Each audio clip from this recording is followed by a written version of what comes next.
వీక్షకులందరికీ నమస్కారం.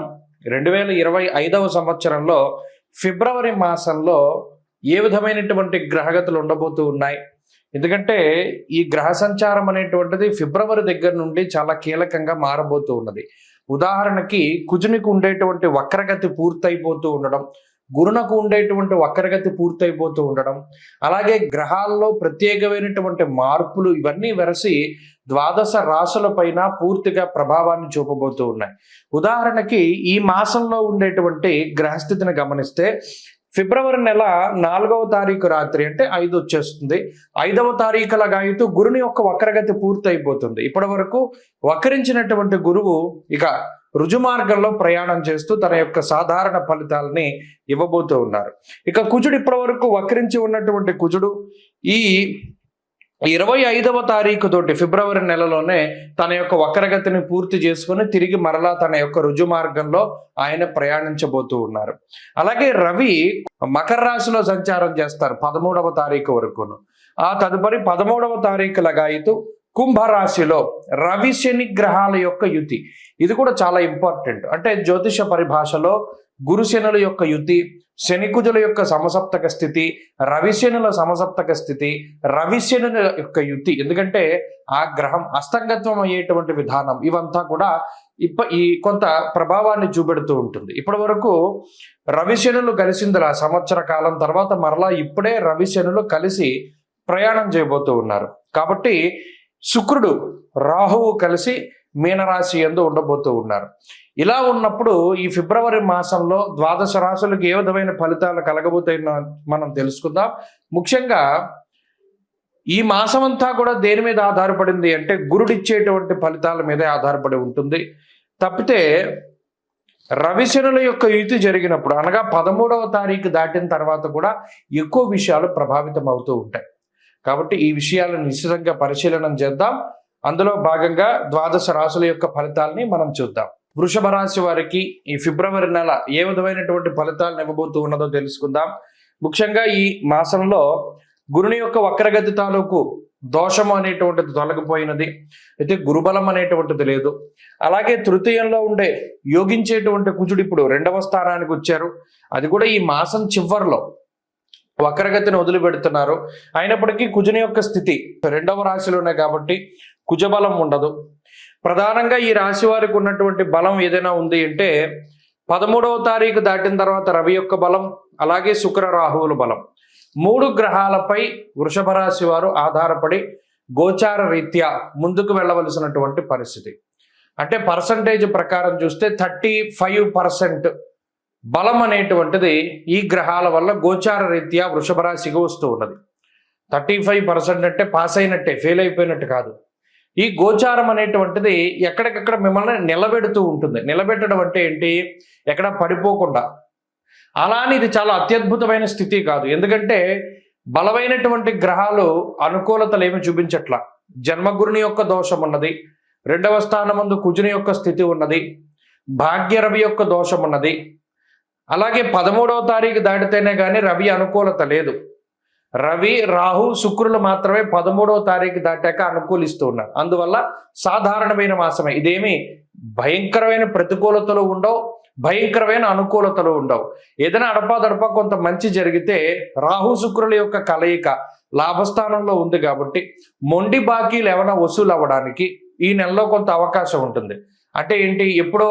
ఎక్కడో మనం వెచ్చించినటువంటి ధనం ఎవరికో అప్పుగా ఇచ్చో లేకపోతే ఇంకో చోట ఎక్కడైనా డబ్బు స్ట్రక్ అయిపోయినటువంటి పరిస్థితులు ఉంటే అవి ఈ మాసంలో ఏమైనా మీకు రికవరీ అవ్వడానికి ఆస్కారం ఉంటుంది. అలాగే తాకట్టు పెట్టినటువంటి బంగారపు వస్తువులు కానీ, బంగారం కానీ, లేదా మీకు సంబంధించినటువంటి ప్రాపర్టీస్ కానీ మరలా వాటిని తిరిగి ఆ తాకట్టు నుండి విడిపించుకోవడానికి కూడా ఈ నెల చాలా ఉపయోగపడుతుంది. అలాగే ఏదైనా కొత్తగా వాహనాలు కానీ, వస్త్రములు కానీ, వస్తువులు కానీ, బంగారాన్ని కానీ కొనుగోలు చేయడానికి ఈ గ్రహస్థితి ఈ మాసంలో చాలా ఉపయోగపడుతుంది. శుభ కార్యక్రమాలు జరగడానికి, దైవ దర్శనాలకి, తీర్థయాత్రలకి ఈ గ్రహస్థితి చాలా ఉపయోగపడుతుంది. అలాగే విచారే నవమే రవో అంటూ ఉన్నది శాస్త్రం. 13వ తారీఖు వరకు 9వ స్థాన సంచారం రవిగ్రహానికి కొంత మీకు విచారానికి కారణమవుతూ ఉంటుంది. విచారము అంటే ఏంటి? ఏదో మనం ప్రణాళికాబద్ధంగా జీవనాన్ని గడపలేకపోతున్నామనో, బరువు పెరిగిపోతున్నామనో, లేదా పక్క వాళ్ళలాగా మనం ఆనందంగా లేవనో, లేదా మన తోటి ఉద్యోగస్తుల్లాగా మనకి ఉద్యోగంలో అంత శాలరీ రావట్లేదనో, ఏదో ఒక రకమైనటువంటి విచారము అనేటువంటిది ఉంటుంది. అయితే ఇది మీరు వదిలిపెడితే వెళ్ళిపోతుంది ఈ విచారం. కానీ అనవసరమైన విషయాలు పట్టించుకోవడం ద్వారా ఈ విచారాన్ని కొని తెచ్చుకున్నటువంటి వాళ్ళు అవుతారు వృషభ రాశి వారు. మీ పని మీరు చూసుకుంటూ ఉన్నంతలో ఆనందంగా ఉంటే ఏ ఇబ్బంది ఉండదు. పక్క వాళ్ళతో కంపేర్ చేసుకోవడం ద్వారా కొంత ఇబ్బంది పడవలసినటువంటి పరిస్థితులు. ఆ కంపారిజన్ కూడా ఈ రవిగ్రహం కారణమవుతారు.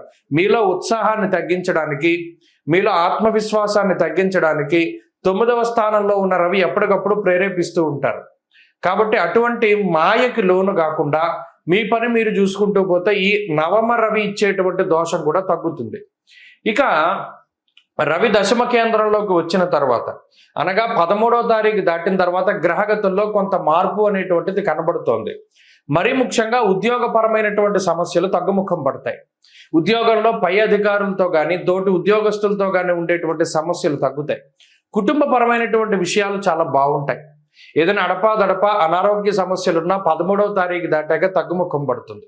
కాబట్టి వృషభ రాశి వారికి ఈ మాసం అంతా చూసుకుంటే ఇందులో అంత ఇబ్బందికరమైనటువంటి పరిస్థితులు ఏమీ లేవు, అలానే అంత సానుకూల పరిస్థితులు లేవు. అటు ఆర్థికంగా, ఆరోగ్యపరంగా, అన్నిటి రంగాల్లోనూ, ఉద్యోగ వ్యాపారాల్లోనూ కూడా సానుకూలంగా ముందుకు సాగుతూ ఉంటుంది. మనం ఏదైనా కోరి తెచ్చుకుంటే సమస్యలు వస్తాయి తప్పితే సాధారణంగా ఈ గ్రహస్థితి వల్ల ఏ విధమైనటువంటి సమస్యలు రావు. ముఖ్యంగా ఈ రాశి వారు ఈ మాసమంతా కూడా శ్రీ గురు చరిత్ర పారాయణ చేయడము, లేదా సిద్ధమంగళ స్తోత్రాన్ని చదువుతూ ఉండము, లేదా దక్షిణామూర్తి ఆరాధన చేస్తూ ఉండడం ద్వారా కొంత డేలా పడిపోవడం అనేటువంటిది తగ్గుతుంది. అలాగే శరీరం బరువు పెరుగుతూ ఉండడం, ఆకారంలో మార్పులు రావడం, అంత ప్రకాశవంతమైనటువంటి చర్మ సౌందర్యం లేకపోవడము, ఇలా కొన్ని ఇబ్బందికరమైనటువంటి విషయాలు ఉన్నప్పటికీ ఇవి అనారోగ్య సమస్యలు కాదు, మానసిక సమస్యలుగా వాటిని గుర్తించి తగిన జాగ్రత్తలు తీసుకుంటే ఆయా లోపాల నుండి బయటపడడానికి అవకాశం ఉంటుంది. కాబట్టి ప్రతి గురువారం నాడు నిష్టగా ఉండండి, దక్షిణామూర్తి ఆరాధన చేయండి. గురువారం నాడు శివాలయానికి వెళ్ళి దక్షిణామూర్తి ఎదుట దక్షిణామూర్తి స్తోత్రం విశ్వం దర్పణ దృశ్యమాన నగరి దాన్ని పారాయణ చేసి దీపారాధన చేయండి. మంచి ఫలితాలు సంప్రాప్తమవుతాయి. కుంభమేళ 2025వ సంవత్సరంలో మొదటి నెలలో వస్తూ ఉన్నటువంటి అతి పెద్ద హిందూ పండగగా మనం దీన్ని చెప్పుకోవచ్చును. కానీ చాలామంది మనలో, అంటే కుంభమేళ అనగానే మనకి నాగసాధువులు కనపడతారు, అలాగే ప్రయాగ్రాజ్లో జరుగుతూ ఉన్నది, భారీ సెట్టింగులు కనపడుతూ ఉన్నాయి. నిజానికి కొన్ని కోట్ల మంది, 40 కోట్ల మందికి పైగా ఈ కుంభమేళాలో పాల్గొంటారు అని చెప్పి అధికారికంగా వినిపిస్తూ ఉన్నటువంటి మాటలు. అయితే ఇంత పెద్ద ఉత్సవానికి చాలామందికి రీజన్ తెలియదు. అంటే చాలామంది మనలో కుంభమేళానికి వెళ్తున్నాం, మేము స్నానం చేద్దాం అనుకుంటున్నాము, ప్రయాగలో స్నానం చేస్తాము, దాని తర్వాత గయ వెళ్తాము, దాని తర్వాత కాశీ వెళ్తాము, ఇవన్నీ చెప్తారు. నిజానికి అసలు మనం చేస్తూ ఉన్నటువంటి దానికి పారమార్థికం ఏమిటి, అంటే కుంభమేళ అంటే ఏమిటి, మనం అక్కడికి ఎందుకు వెళ్ళాలి, దానిలో ఎందుకు స్నానం చేయాలి. ముఖ్యంగా పేరు చూస్తే కుంభమేళ, ఇది హిందూ పదం. కుంభ అంటే మనం రాసుల్లో కూడా కుంభరాశి మనకి కనబడుతూ ఉంటుంది. ఒక పురుషుడు ఒక కుండని పట్టుకుని నుంచుని ఉంటాడు, అది కుంభరాశిగా ప్రతీతి. అలాగే మేళ అంటే కలయిక. నిజానికి కుంభమేళ అనే పేరు ఎక్కడి నుండి వచ్చిందంటే కుండలో ఉన్నటువంటి తేనె, అంటే దీన్ని ముఖ్యంగా అమృతం కింద చెప్తారు.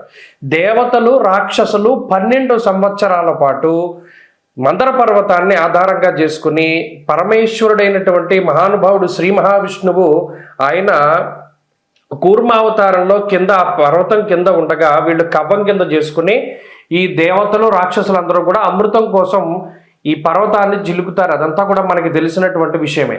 అయితే ఇలా 12 సంవత్సరాలు ఈ పర్వతాన్ని, అంటే ఆ క్షీరసాగరాన్ని మధించిన తర్వాత 12 సంవత్సరాల తర్వాత మనకి అమృతం వస్తుంది. ఈ వచ్చినటువంటి అమృతాన్ని ఎవరు తీసుకోవాలి అనేటువంటి ఈ తోపులాట్లో ఆ కుండలో ఉన్నటువంటి ఆ అమృతము 4 చినుకులు, అంటే చిన్న చిన్నవి 4 ప్రాంతాల్లో పడతాయి భారతదేశంలో. ఆ 4 ప్రాంతాలే ప్రయాగ్రాజ్, ఉజ్జయిని, అలాగే నాసిక్లో ఉన్నటువంటి త్రయంబకేశ్వర్, ఇక 4వది హరిద్వార్. మీరు ఎప్పుడైనా చూడండి కుంభమేళాలు జరిగినప్పుడు ఈ 4 ప్రాంతాల్లోనే జరుగుతాయి. దానికి కారణం ఇది.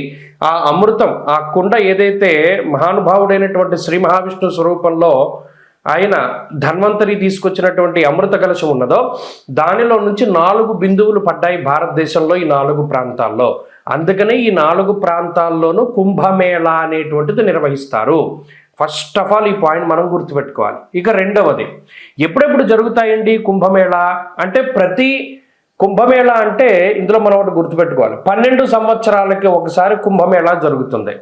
అయితే ఇది ఎలా జరుగుతుంది? కాల నిర్ణయం 12 సంవత్సరాలు. ఇప్పుడు మనం గురుని బట్టే మనం పుష్కరాలు వస్తూ ఉన్నాయి.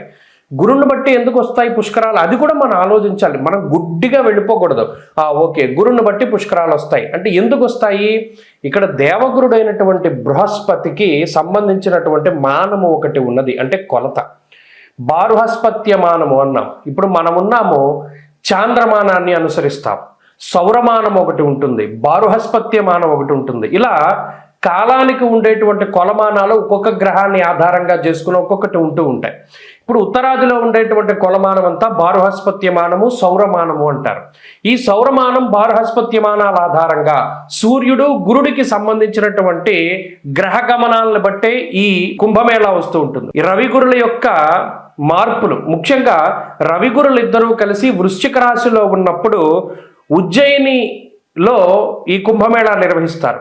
అలా కాక రవి మకర రాశిలో సంచరిస్తూ గురుడు వృషభ రాశిలో సంచారం చేసినప్పుడు ప్రయాగలో కుంభమేళా నిర్వహిస్తారు. అలాగే రవి మేషరాశి యందు గురుడు కుంభరాశిలో ఉండగా హరిద్వార్లో కుంభమేళా నిర్వహిస్తారు. అలాగే రవి గురులు ఇద్దరు కూడా సింహరాశిలో సంచారం చేస్తూ ఉన్నప్పుడు ఆ సమయంలో నాసిక్లో ఉన్నటువంటి త్రయంబకేశ్వర్లో మనకి కుంభమేళా నిర్వహిస్తారు. కాబట్టి ఎప్పుడు పడితే అప్పుడు రావు. ఇందులో 12 సంవత్సరాలకి ఒకసారి కుంభమేళా వస్తుంది.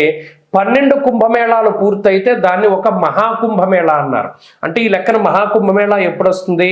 12లో 144 సంవత్సరాలకి ఒక్కసారి మాత్రమే మహాకుంభమేళా వస్తుంది. ఈ కుంభమేళా వచ్చింది అంటే ఈ 45 రోజుల పాటు సిద్ధులు, యోగులు, మునులు, ఋషులు, కంటికి కనబడనటువంటి శరీరాలతో తిరుగుతూ ఉండేటువంటి వారు, తేజస్వరూపులు, దేవతలు, యక్షులు, కిన్నెరలు, కింపురుషులు, గంధర్వులు ఎవరైతే ఉన్నారో వారందరూ కూడా ఈ కుంభమేళాలో స్నానం ఆచరిస్తారు. అందుకనే దానికి అంతటి ప్రాధాన్యత. మరి ఇంతమంది మహానుభావులు స్నానం చేస్తూ ఉంటే అందులో కూడా మనం ఆ సమయంలో స్నానం చేయడం ద్వారా ఈ శరీరాన్ని అంటిపెట్టుకున్నటువంటి పాపరాశి అంతా దగ్ధమైపోతుంది అన్నాడు. ఇంకా అంతకు మించి మానవ జన్మకి కావాల్సింది ఏముంది? ఆ స్నానం ద్వారా కుంభమేళాలో ఈ శరీరాన్ని భగవంతుడిచ్చినందుకు, ఈ శరీరంతోనే కాకుండా గత జన్మల్లో చేసినటువంటి సంచిత ఆగామి ప్రారబ్ధ కర్మలన్నింటినీ కూడా పోగొట్టుకోవడానికి ఇదొక అద్భుతమైనటువంటి అవకాశం. స్వస్తి.